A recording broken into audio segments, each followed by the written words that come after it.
Thank you for joining us, America. This is the Dave Ramsey Show. Shelley is in Austin, Texas. Hi, Shelley. How are you? Hi, Dave. I'm a little nervous. I'm so excited I'm getting to talk to you. I can't believe this. Well, me too. How can I help? I have a situation that was just presented to me recently by an acquaintance that I go to church with, and he passed on to me a pamphlet from World Financial Group about a business opportunity for women. And it's got a lot of marketing information in it about how women can break the glass ceiling and so on and so forth. And I did a little bit of research online about the company, and it looks to me to be like a multi-level marketing division of maybe. I know they're a large company that they own several, like Transamerica and some other Nationwide Insurance and some other companies that we know by name. And so I guess I'm just calling to seek your advice. I was kind of considering it as maybe going in as I currently own my own business. I own a maid service, which is a lot of hard work.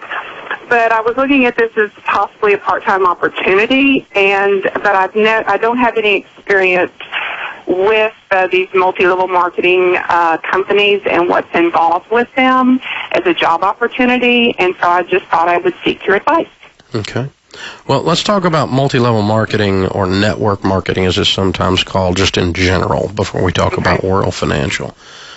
Multi-level marketing in general is fine.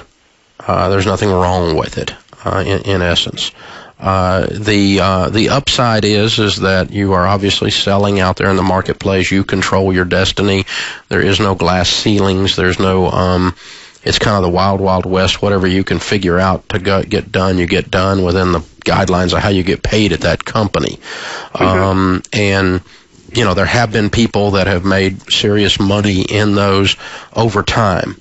And I know people that make over $1 million in 4 or 5 different ones. Okay, and so there, in that sense, there's a legitimacy to it. It's a real thing. Sometimes people call it a pyramid scheme or something like that. It's not a pyramid scheme. Okay. Pyramid scheme, the last man standing gets nothing, and that's not true of a true multi-level, because a product is actually being sold in there. From a technical standpoint or a legal standpoint. Then that's kind of the good side of the multi-level. The bad side of the multi-level is you need to understand the business that you are in. And if you understand that business, you're okay. And the business you're in is not the financial business in this case, or whatever they do. The business you're in is recruiting. And you're constantly recruiting. Everyone is a recruit. And so if you don't recruit people, because your fallout is very, very high. The vast majority of the people that are recruited into a multi-level are gone within 3 or 4 months, but certainly within a year, almost nobody's there. Okay, a year-long person in your hierarchy in most of these things is very rare. Now, when you get one of those and they go build their own hierarchy, of course, that's where some serious money starts to happen, right? And so you're, I'm sorry, Dave, excuse me. So you're not making money selling financial services? Not if you want to make more than minimum wage. Okay. Because you're going to be, in the case of Amway, you're not making money selling the products that Amway sells. You're making more money getting people on your team that get people on their team, that get people on their team, that get people on their team. Okay. And so you're hiring and training a high turnover sales force if you want to make some money. You're not going to make $100,000 a year in a multi-level organization working 3 hours a week. If someone told you that, that's a lie. Right. Okay, nothing does that. That's legal. Right. Yeah, to me that's common sense. Yeah. And just from the But some of these people run around hyping, and they say, here's my check. I made $100,000 last month. Yeah, Right. you did. But we need to understand, you've been fighting this thing, and you're a great recruiter and a great sales trainer, and you're growing a large, large organization. And that's how that happens. It doesn't just happen by going door to door selling stuff. Yeah. And so that you got to understand, if you want to get in the sales training and recruiting business, that's what you're doing. You're fine. Now, I don't know much about World Financial Group. There's something running around in the back of my head, and I'd have to go look it up, that's ringing a real negative bell. And I have read some negative things about them. I can't remember what it is that they were doing, but there was something they were doing that was like it was a tax avoidance, I think. It was like the income tax is not a valid tax, and we can show you how not have to pay your income tax. There was one group doing that, and I'm not sure that's this group. But there was a group running through the churches called Something World Something that did that a few years ago. I hadn't heard from them in a while, so I kind of thought they went out of business. But it was something along those lines. And so if they're doing that stuff, stay away from them. Right. Because income tax, it wasn't ratified by the last state, so it's not constitutional and all this bunch of crap. Hey, they put 3,000 people in jail last year for not paying their income tax. Don't be out there involved in something like that. No. So, no, we pay our taxes. And I got to tell you, I really question, and I don't know, but as soon as I hear it, my BS meter goes off when they say they own Nationwide. Yeah. It might be more like there's a conglomerate that owns Nationwide that also owns them, and Nationwide's huge, and they're a little wart on the end of somebody's toe.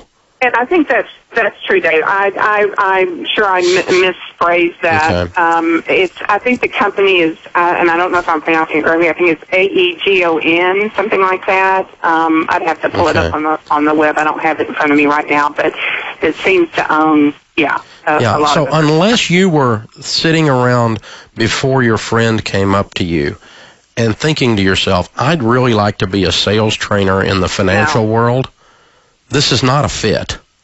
Right, and this was totally unsolicited, and I have a mortgage processor and underwriter background. I was in that industry for almost 20 years, and I decided I didn't want to sit in a cubicle anymore, and I wanted to own my own business. Good for you. So, that's what we're doing, but I think I would put my time. I think I'd personally put my time into that.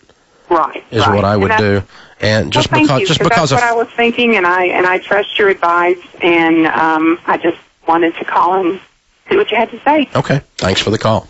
Well, that's the lowdown on the multi-level marketing. So sometimes people say Dave's anti-multi-level. Not really. I just call it like it is, and like it is sometimes it's all hyped up in a bunch of crap. And it is a recruiting business. But is it legitimate? Do I have friends that in multi-level that make over $1 million a year? Yeah, I do. Absolutely. So you can't say it's not legitimate or it's illegal or something like that. I'll tell you where two people do get put off by it a lot. Is the very nature of multi-level is you recruit someone to get to use their credibility to get their friends and relatives. And people kind of get tired of that. They get tired of, hey, I started this new thing, I want to come by and show it to you, calling up for a meeting thing. And I've gotten to where I'm honestly fairly direct with people. I try to be kind, but I'm fairly direct with them that are friends and that get in these things. And no, I kind of have a job. I'm kind of busy. And, you can't come by. You can come by anytime, 100% social. And come by and see us and say hi, have dinner with us, something like that. But no, I don't need to be presented your business opportunity. There's no chance. And so some of the problem is when people get so on fire, they see every living, breathing person as a potential recruit. And so all their people in their lives become transactions rather than relations. And that's a mistake. It's actually a bad way to run your multi-level hierarchy, too. Is to not really assess who might really be good at this.